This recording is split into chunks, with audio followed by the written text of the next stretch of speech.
पिताजी एक काम कर सकते हो, आपके रहने से इस घर में रोज कलह होती है, रोज झगड़े होते हैं। बाप समझ गया। बाप ने कहा बेटा आगे मत बोल, एक शब्द भी मत बोलना आगे, एक शब्द भी ये बाप बर्दाश्त ना कर पाएगा। तू जो कहने जा रहा है वो निर्णय मैंने पहले ही ले लिया है, रात ही मैंने निर्णय ले लिया है कि अब मुझे ये घर छोड़ देना चाहिए। अब इस घर में रहने लायक मेरे नहीं है, ये नरक हो चुका मेरे लिए, मैं जा रहा हूं बेटा। बच्चे ने इतनी हिम्मत नहीं हुई कि पिताजी ऐसा मत करो। जाने लगा वो बूढ़ा।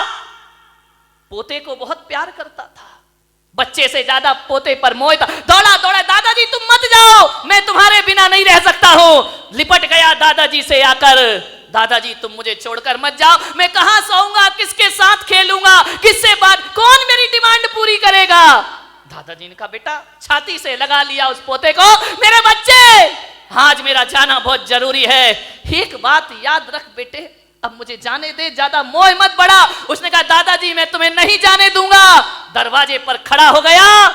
दादाजी ने कहा बेटा देख, तेरे मम्मी पापा को मेरा यहाँ रहना अच्छा नहीं लगता है, इसलिए मैं ये घर छोड़ करके मैं तुझसे मिलने आऊंगा। तू स्कूल जाएगा तो रास्ते में मिल लूंगा, सड़क पे मिल लूंगा। उस पोते ने कहा कि दादाजी चाहे कुछ भी हो जाए मैं तुम्हें जाने नहीं दूंगा। लेकिन बहू देख रही है, बहू ने बच्चे को घसीटा, चल अंदर। ज्यादा दादाजी नहीं करना, जाने दो उनको। बच्चा दौड़ा दौड़ा गया दूसरे कमरे में।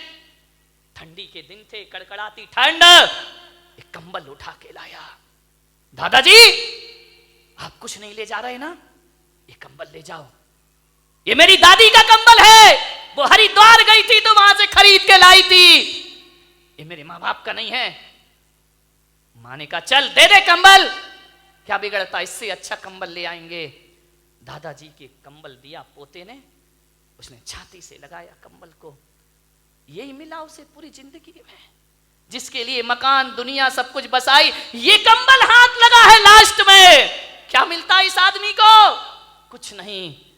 कंबल ले जाने लगा, पोता आया, बोले ठहरो दादाजी, ऐसे मत जाओ, आप जा रहे हैं, आपने मकान अपने बच्चे को दे दिया, ये सारा पैसा बहू को दे, मुझे क्या दिया आपने। अरे उसने कहा तू तो अभी बहुत प्यार कर रहा था बेटा, मेरे पास क्या है, ये माँ बाप तेरे हैं, ये मकान तेरा। नहीं दादाजी आपसे मैं बहुत प्यार करता हूं, थोड़ी निशानी मुझे आपकी चाहिए। क्या लेगा बच्चे मेरे से, मेरे पास कुछ नहीं है। कैंची लेकर आया, कंबल को आधा काट दिया। मां ने कहा पागल, ये कंबल क्यों काटा है, ना तेरे काम का रहा ना दादाजी के काम का रहा, दो टुकड़े कर दिए।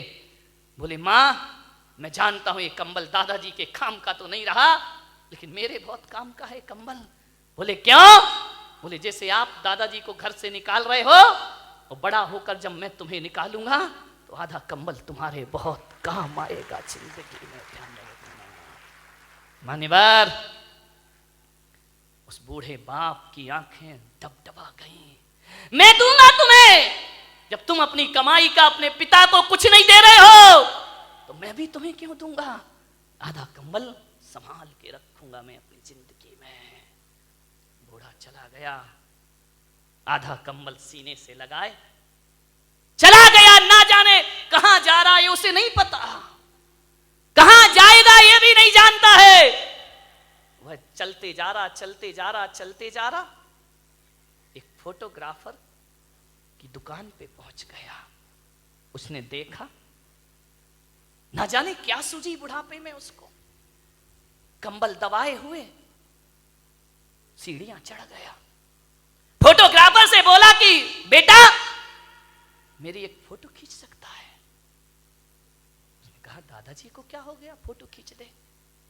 आंखों में कीचड़, टूटा हुआ चश्मा, फटा हुआ कंबल। उसने कहा दादाजी खींचूंगा मैं फोटो, आइए बैठिए। उसको बिठाया। फोटोग्राफर ने रुमाल से दादाजी का मुंह साफ किया। इतनी जोर से बूढ़े ने उसके हाथ पकड़े कि बेटा जिसकी गंदगी बचपन में साफ की, उन बच्चों ने मेरा मुंह ना पोंछा। एक बात याद रखना बारामती वालों, ये कभी कभी जो प्यार अपनों से नहीं मिलता, वो पड़ोस में प्राप्त हो जाया करता है। उसने कीचड़ पोंछा, चश्मा सही किया। दादाजी ये चश्मा टूटा है, ये तार निकला है इसका, सही क्यों नहीं किया? क्या करूं बेटा, जो कल तक आंखों के तारे थे उन्होंने चश्मे का तार नहीं सुधरवाया मेरे। फोटो निकाली। फोटो निकालने के बाद दादाजी ने अपने जेब में हाथ डाला, एक फटा पुराना 5 का नोट निकाला। बोले बेटा ये ले ले। उसने कहा नहीं पिताजी, दादाजी अब पैसे नहीं चाहिए मुझे, मैं आपकी फोटो जरूर बना कर दूंगा। बोले मेरे पास कुछ नहीं बेटा, केवल ये फटा 5 का नोट है, तू रख, तेरे बहुत काम आएगा। उसने कहा नहीं दादाजी मुझे नहीं चाहिए। बोले रख ले बेटा रख ले। बोले मुझे नहीं चाहिए। तो बूढ़े ने कहा अपनी नहीं तो मेरी खुशी के लिए रख ले। दादाजी आपको ये 5 रुपया देने में खुशी मिलेगी? उसने कहा लाओ मुझे दे दो। उसने 5 का नोट देखा, फटा सा था। आज वो 5 का नोट हजारों की गड्डियों के सामने भारी पड़ रहा था उस फोटोग्राफर को। उसने लिया 5 का नोट डाला। दादाजी ने कहा 2 दिन बाद मेरी फोटो दे देना मुझे। बोले ठीक है। 2 दिन बीते। 2 दिन बाद 2 लड़के पहुंचे फोटोग्राफर के पास। बोले भाई साहब 2 दिन पहले एक दादाजी ने यहां फोटो खिंचाई थी, वो फोटो हमें चाहिए। आप कौन हैं? हम उनके लड़के हैं। ये डॉक्टर है, इंजीनियर है। आप उनके लड़के हैं, आपको कैसे पता कि फोटो खिंची है? बोले बड़ा अफसोस है कि जिस दिन मेरे पिता तुम्हारे यहां से फोटो खिंचा के जा रहे थे और इन सीढ़ियां उतर रहे थे, आगे पहुंचे हैं और एक जोरदार ट्रक की टक्कर में उनका एक्सीडेंट हुआ और वो दुनिया में नहीं रहे। जब हमें सूचना मिली हम गए, जब तक प्राण पखेरु उड़ गए, उनके कुर्ते के जेब में तुम्हारी दुकान की रसीद पड़ी थे। बस वही रसीद लेकर हम तुम्हारे यहां आए हैं। वो फोटो तो दिखाओ जरा।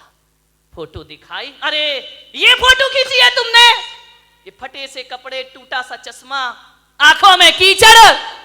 बोले एक काम करो, कंप्यूटर का जमाना है, इसमें एडिट कर दीजिए, अच्छी शेरवानी पहना दो इनको, सोने की चेन डाल दो गले में, एक अच्छी कुर्सी पर इन्हें बिठा दो, इनका चेहरा थोड़ा सा बदल दो। उसने कहा भाई साहब बहुत पैसा लगेंगे। बोले देंगे। 5,000 रुपए लगेंगे। बोले देंगे 5,000 रुपए। ये वो औलाद जिसने जीते जी बाप को 5 रुपए नहीं दिए, वो 5,000 की फोटो ले रही है। उस आदमी ने पूछा कि आप इतनी बड़ी फोटो क्यों बनवा रहे हो? बोले परसों हमें इनका उठावना करना है, इस समाज में हमारी इज्जत का सवाल है, ध्यान रखिए।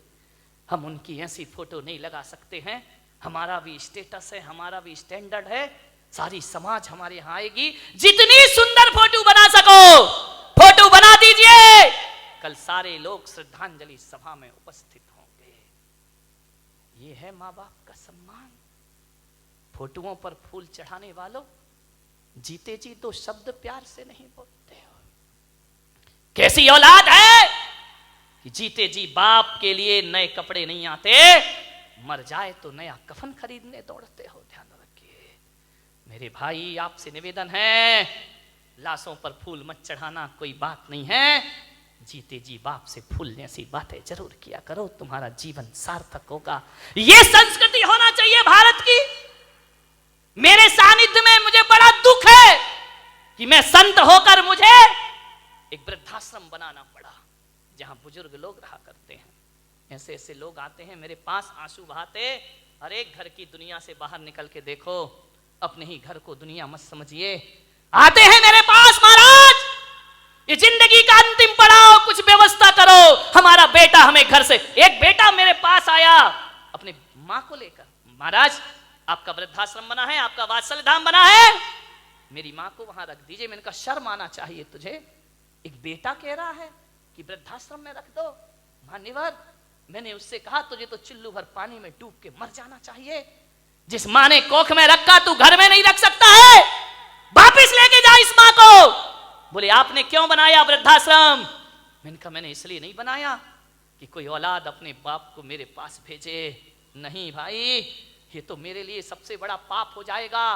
और मैं बारामती में कह रहा हूं पुलक सागर, इस देश से वृद्धाश्रम की परंपरा खत्म होना चाहिए, समाप्त होना चाहिए। एक भी वृद्धाश्रम इस देश में नहीं होना चाहिए, एक भी ओल्ड हाउस इस देश में नहीं होना चाहिए।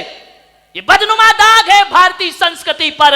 लाल किला शान हो सकता है, कुतुब मीनार शान हो सकती है, ध्यान रखना ताजमहल शान हो सकता है देश की, लेकिन वृद्धाश्रम देश की शान नहीं है।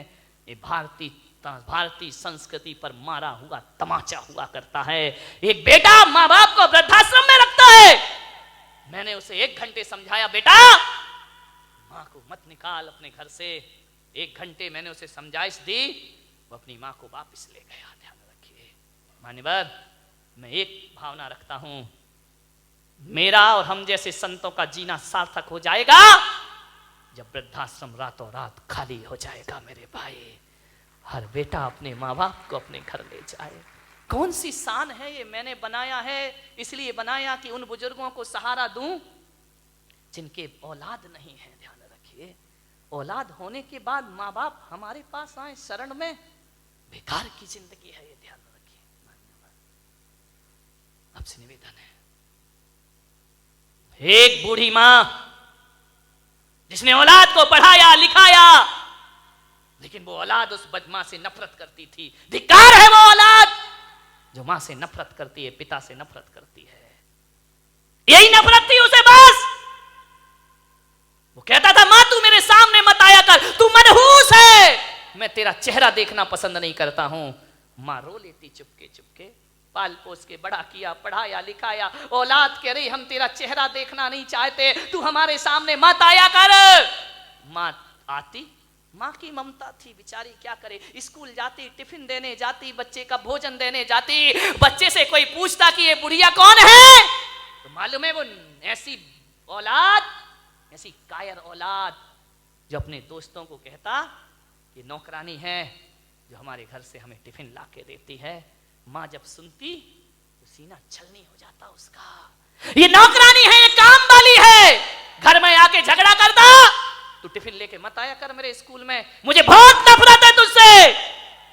ऐसी औलाद जिसके लिए ईश्वर के सामने हाथ फैलाए, आज वही ईश्वर का वरदान उसे अभिशाप लग रहा है।